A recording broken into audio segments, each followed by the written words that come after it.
अस्सलाम वालेकुम, मेरा नाम है मकबूल अहमद और आप देख रहे हैं बनारस की आवाज़ न्यूज़ चैनल।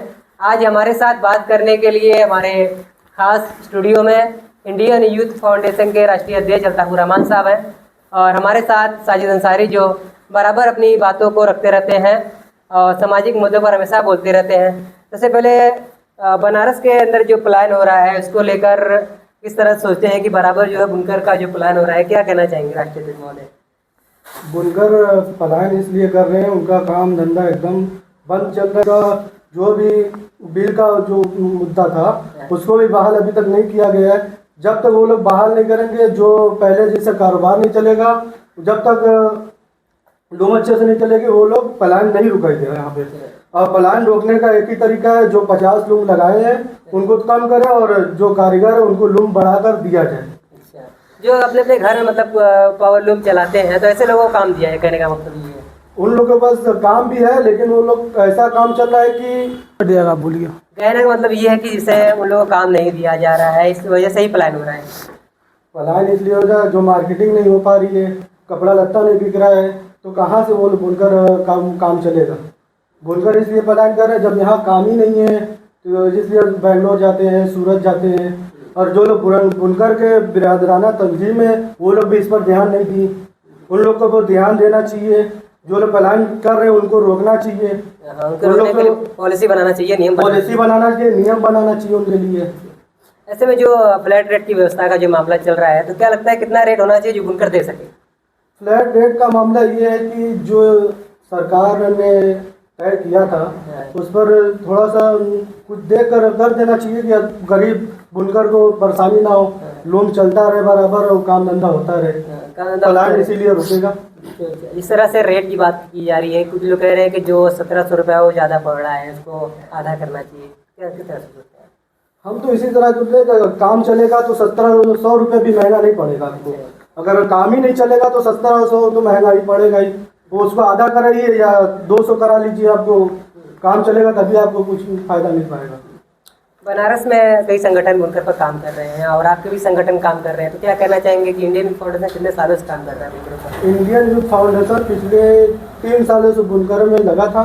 इसका बहुत सारा काम भी किया गया था, लेकिन उस पर कोई विचार नहीं हुआ। इसलिए हम लोग कर रहे हैं, थोड़ा बहुत कर रहे हैं। जो बुनकर की तंजीम वो लोग काम अपना कर रही है। हम लोग से जितना होता है हम लोग कर सकते हैं। शाही भाई, किस तरह से देखते हैं कि जो फ्लैट रेट की व्यवस्था को लेकर कल बैठक जो 22 तारीख को जो बैठक हुई, तो कितना रेट होना चाहिए बुनकरों का? देखिए, बैठक तो हुई, बैठक हम देखा नहीं। बैठक में क्या हुआ, रेट तो वही पुराना वाला होना चाहिए जो 75 रुपया था, लेकिन लड़ाई जिसकी वो लड़ी नहीं रहा है। बुनकर अपनी लड़ाई लड़ कहाँ पा रहा है? आपने देखा होगा कि थोड़े थोड़े लोग अपनी अलग से पार्टी बनाकर अपना काम करते हैं, वहाँ तक आवाज़ पहुँचाते हैं, उनका काम हो जाता है। बुनकर को पता ही नहीं कि उनकी लड़ाई शुरू कहाँ से होती है। वहाँ पे जाकर लोग बात करते हैं कि हमको 50 किलो चाहिए, 25 किलोवाट चाहिए, तो बुनकर की लड़ाई तो 2-3 किलोवाट की है। तो बुनकर को सोचना चाहिए कि 50 किलो की लड़ाई क्यों लड़ी जा रही है। लड़ाई तो 2-3 हद उसकी लड़ी 5 किलो की। तो जब ये बुनकर जो है वहाँ 50 किलो की बात कर रहा है, तो ये जो बुनकर की लड़ाई लड़ रहा है 50 किलो की बात क्यों कर रहा है?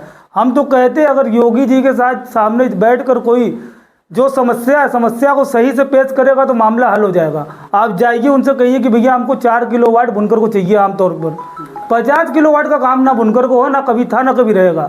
तो इस लड़ाई को इतना बढ़ा के पेश कर रहे हैं, इस वजह से इसमें कमी नहीं हो पा रही है। आप कर रहे कि लोग पलायन कर रहे हैं, पलायन जो कर रहे हैं उनको भी सोचना चाहिए कि अपनी लड़ाई क्यों नहीं लड़ रहे। यहाँ से अपना घर द्वार, फैमिली, परिवार, कब्रिस्तान सब छोड़ कर जा रहे हैं और वहाँ जाकर भी वह क्या कर रहे हैं, अंबानी अडानी बन जा रहे हैं। कुछ फर्क नहीं हो रहा है। वहाँ भी जाकर वो ऐसे ही परेशान है जैसे यहाँ परेशान थे। तो आपके हिसाब से 5 किलोवाट तक की लड़ाई लड़नी चाहिए? मेरे हिसाब से क्या, पूरे किसी भी व्यक्ति से पूछ लीजिए, गली गली में घूम कर रोकेगा 5 किलो काफ़ी है। आपसे हम पूछते हैं, इनसे पूछ लीजिए, इनसे पूछ लीजिए, किसी से पूछ लीजिए, 5 किलो से ऊपर क्या हम उस बिजली का करेंगे बताइए? 2 किलो भी बुनकर के लिए बहुत काफ़ी है। 2 किलो 4 लूम चलाती है, 4 लूम बुनकर चलाता है, काफ़ी है।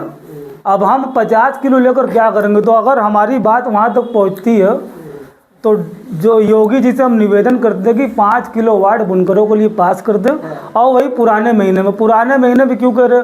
बाकी हर चीज़ का तो सरकार टैक्स ले रही है, मकान टैक्स, रोड टैक्स, और जितना भी टैक्स है सरकार को दिया जाता है, किसी टैक्स से पर तो बुनकर लड़ नहीं रहे हो।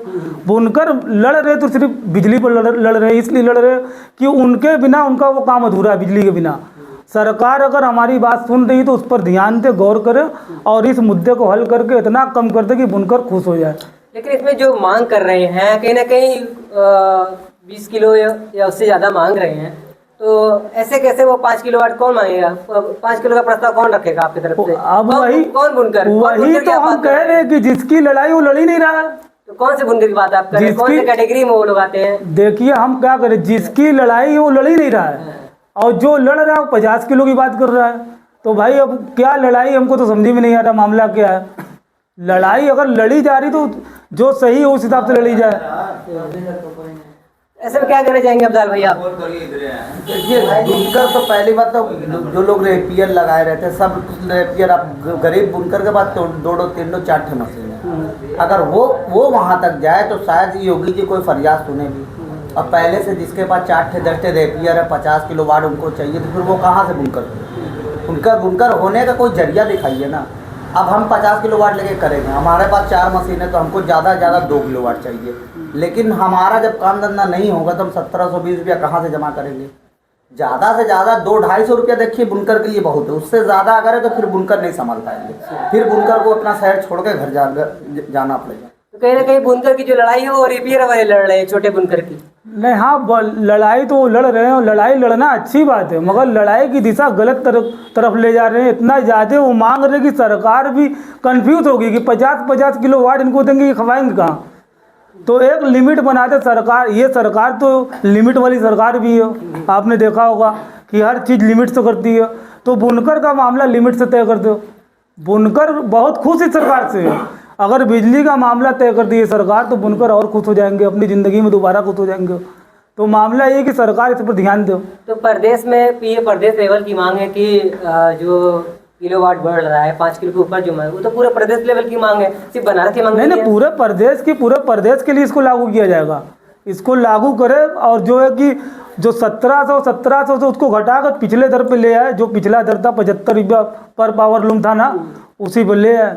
जैसे कि आपने कहा कि जो बुनकर है वो छोटे बुनकर का ख्याल नहीं कर रहे हैं। नहीं, हम आरोप, देखिए हम किसी पर कभी आरोप नहीं लगाते। हम क्यों कहेंगे कि वो हमारे लिए जो कि अपना फायदा देख रहे, हम क्यों उन पर आरोप लगाए। आप अभी कह रहे हैं कि रिपेयर, तो ये तो समझने की बात है ना कि हम बुनकर समझ रहे कि वो हमारी लड़ाई लड़ रहे हैं और वो लड़ भी रहे हैं। तो जब लड़ाई लड़ते हैं तो उनसे पूछना चाहिए ना, ये तो हमारी लड़ाई है ही नहीं है। आप तो जंग कर रहे हैं, हम तो छोटी सी लड़ाई करने के लिए बोल रहे हैं, आप 50 किलो की लड़ रहे हो। देखिए आरोप नहीं लगाना है किसी पर भी, वो हमारे अपने ये जो हमारी लड़ाई लड़ रहे हो, बस उनसे जाए कहना कि भाई इतना ज़्यादा हम करेंगे क्या। आप 5 किलो की बात कीजिए ना, 50 किलो की बात क्यों करते हैं? अगर हम जा रहे हैं और हमारी ज़रूरत उतनी है तो हम अपनी बात करेंगे।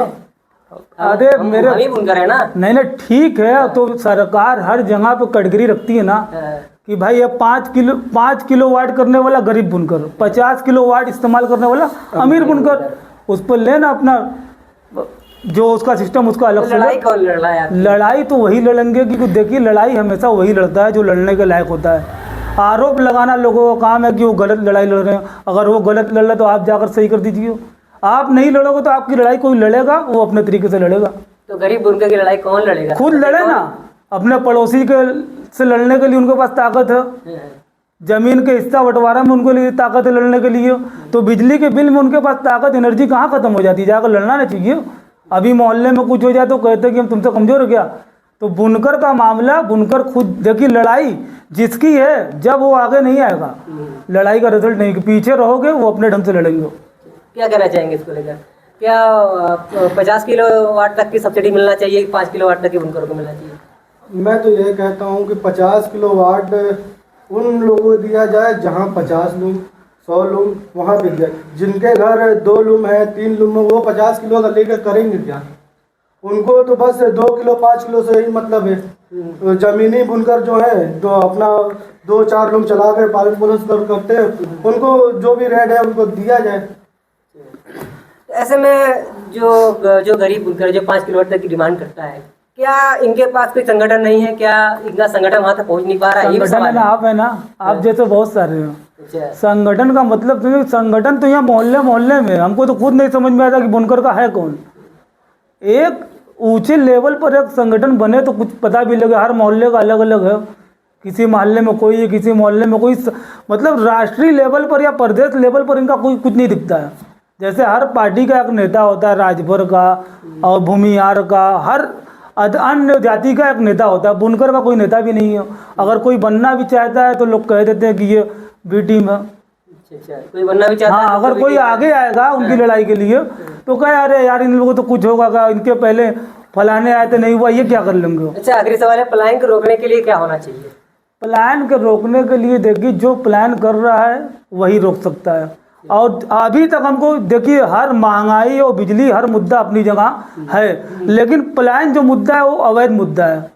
हाँ, अवैध है। जो बनारस के अंदर यहाँ से प्लान करके सूरत बेंगलोर जा रहे हैं, ये अवैध है। मैं इसको अवैध साबित कर दूंगा। बताइए, 1700 रुपया आप बिल नहीं जमा कर पा रहे हैं, 8000 रुपया दे रहे सूरत में रूम का, 2 रूम का दे रहे हैं ना। और जब उनसे पूछा जा रहा है तुम महीने का कितना कमा रहे हो, बोल रहे 30,000।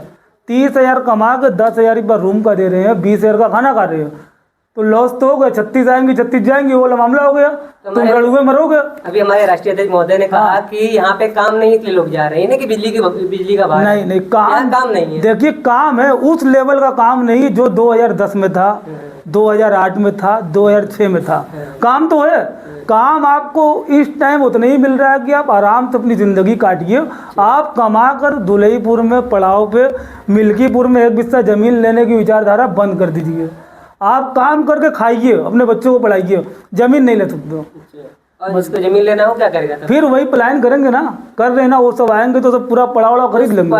प्लान को रोकने की क्या पॉलिसी होना चाहिए था? प्लान नहीं रुक सकता। देखिए, दुनिया का एक नियम है, कोई चीज़ अगर काम हो, जैसे कि आप पत्रकार हैं, अब कल दिन ये कहेंगे नहीं पत्रकार को अब रोकना है, कोई चीज़ रोकने से रुकता नहीं है। जब खुद आदमी ना रुकना चाहे, प्लान करने वाला खुद रुकेगा तभी रोक सकते हैं। हम कहते हैं कि पूरा एक संगठन बना लीजिए और उनके रोकने का काम कीजिए, नहीं रोक सकते।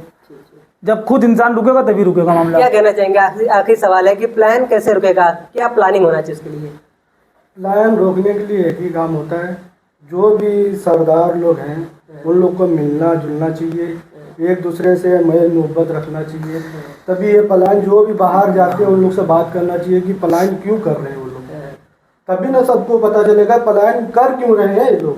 आज तक हमें भी नहीं पता कि वो प्लान कर क्यों रहे हैं, लेकिन ये है कि काम चल नहीं रहा इसलिए वो लोग बाहर जा रहे हैं, वो पैसे की तंगी की वजह से लोग बाहर जा रहे हैं, इसलिए प्लान हो जा रहा है। सीधा तौर पर अगर आप उनको काम दें तब वो नहीं करेंगे। नहीं, तब भी नहीं रुकेंगे। प्लान का एक साइड इफेक्ट बता दे रहे हो, इसके पहले भी हम बताए थे। प्लान में बहुत मज़ा है। अब यहाँ आप हो तो क्राइम नहीं कर सकते हो। बनारस के अंदर आपका घर है, खानदान है, आप शराब पियोगे पकड़ा जाओगे, बेइज्जती हो जाएगी। जुआ खेलोगे पकड़ा जाओगे, बेइज्जती हो जाएगी। बैंगलोर जाइए, रोज डेली पीजिए, ना घर का कोई देख रहा है, नहीं ना बाहर का कोई देख रहा है। तो प्लान में मज़ा भी कहा ना कि हमेशा जो चीज़ अवैध होती है उसमें मज़ा बहुत होता है। मतलब मजबूरी को आप मज़ा का नाम दे रहे हैं? बिल्कुल देंगे। हम 2-3 लोगों का नाम बता देंगे जो कभी ज़िंदगी में शराब को हाथ नहीं लगाए थे, आज वहाँ 24 घंटे धूत रहते बेंगलोर के अंदर। उनसे पूछा, फ़ोन करके पता किया तो पता चला कि 9 महीना हो गया वो जुम्मा तक नहीं पड़ा है। तो ऐसे प्लान का फ़ायदा क्या कि जो आपके धर्म को खा जाए। ऐसे प्लान का फ़ायदा क्या जो आपको नशेड़ी बना दे। आप वहाँ से कुछ लेके भी नहीं आ रहे हैं, साल 2 साल में आए तो कुछ पैसा भी तो नहीं लेकर आ रहे हैं। प्लान के नाम पर अदर पीढ़ी को गुमराह कर रहे हैं। आप लौट चले वाली मूवी का नशा दिखा रहे हैं कि वहाँ मेरा भाई बेटा काम करता है, गोल्ड फ्लेक्स पी रहा है। जब बाप वहाँ गया नौकरी करने के लिए उसको वेटर बना दिया। मामला ये कि देखिए, अपनी जगह अपने स्थान पर काम कीजिए। अल्लाह ने जो आपको नसीब में लिखा है वो होगा। आप अपना नसीब खुद नहीं बदल सकते, बदलना है तो यही बदलिए। ठीक है, बहुत अच्छा लगा बात करके। तमाम बातें कर रहे थे बुनकरों को लेकर। मिलते हैं अगली अपडेट में। बनारस की आवाज़ न्यूज़ चैनल पर नए हैं, चैनल को लाइक करें, सब्सक्राइब करें और दोस्तों में शेयर करें। कमेंट करके आप भी अपनी प्रतिक्रिया रख सकते हैं कि आप प्लान को लेकर क्या सोचते हैं, और अगर आप चाहते हैं कि इस मुद्दे पर बराबर बात होना चाहिए तो कमेंट बॉक्स में अपना नंबर सेंड कर दें। मिलते हैं अगली अपडेट में।